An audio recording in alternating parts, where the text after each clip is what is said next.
Okay, hi YouTube, Mr. User Boss here. In this video we're taking a look at Ratchet and Clank number 2 on the PlayStation Vita.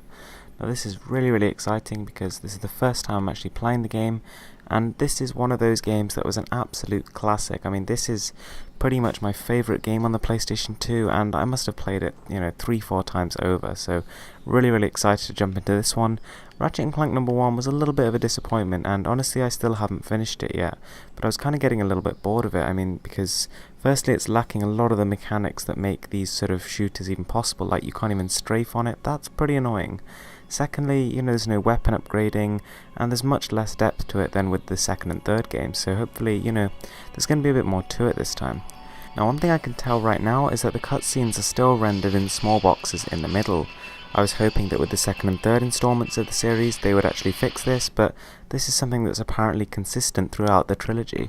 So a little bit disappointed on that front, and I can also tell that the resolution has not increased. There's still a slightly fuzzy look about the whole game, which is obviously much better in the actual gameplay than in the cutscenes, but nonetheless you can tell this is not native resolution, and it's a little bit disappointing because, you see games like Killzone Mercenary, and if they can run at native resolution, this definitely can. But nonetheless, it's not terrible, and it still looks quite a bit better than its PS2 counterpart.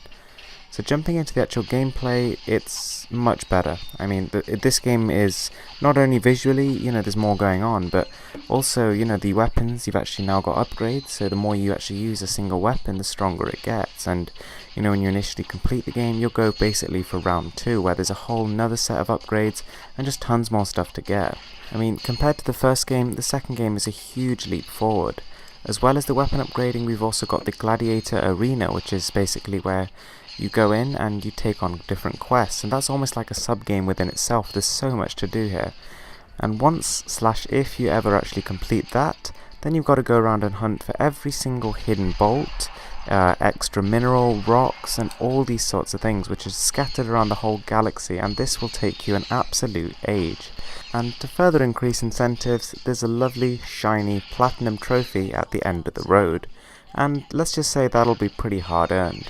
So the actual mechanics of the game are still relatively unchanged. You still open up a quick change menu by holding down triangle, and from there you select a variety of weird and wonderful weapons and gadgets, and yeah, it's all got all the same platforming, all the same sort of wrench capabilities, and yeah, but it's just improved on it in so many different ways. There's about twice the amount of weapons, and I mean, some of the things are still here, some of the issues, like for example the first person mode is still super weird and just feels really awkward. And this has been improved in the PlayStation 3 counterparts, but at the minute Ratchet and Clank is still in its early days, and you can sort of still tell, but nonetheless this is a massive leap forward from the first game, and I can't wait to spend more time playing.